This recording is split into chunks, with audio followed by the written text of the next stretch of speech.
At si nanay ay may gagawin na naman. Ayan, kumusta po ang mga araw ninyo? At ngayon po ay hapon na naman. Wala po ako may content. So, marami naman ako talagang dapat gawin dito sa bahay. Kaya lang, minsan, tinatamad tayo, di ba?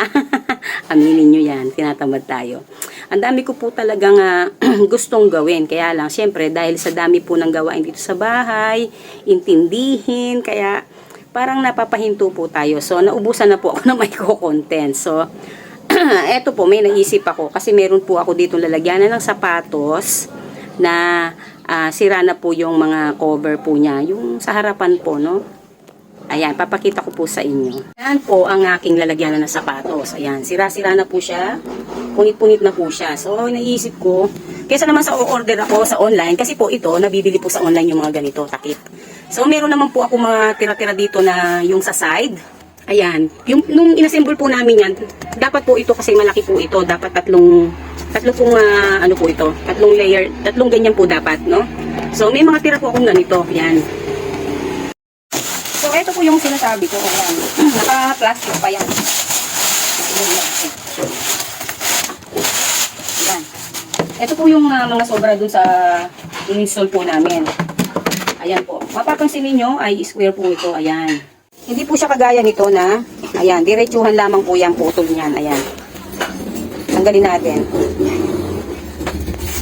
Yun, sirang-sira na po siya talaga. Ayan. Ito po, natatanggal to. Hirap pa pala tagahawak ng cellphone. Ayan, tatanggal po yan.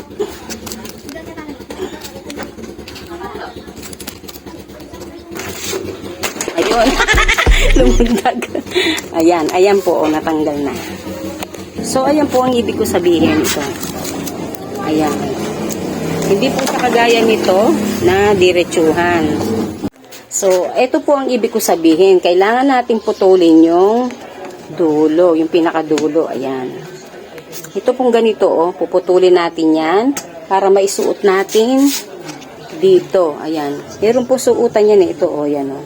Yung line na yan, ito, yan, isusuot po dyan. Pag pinutol natin ito, may susuot natin. Kasi kung nakaganyan lang, hindi po natin siya maitataas. Ayan.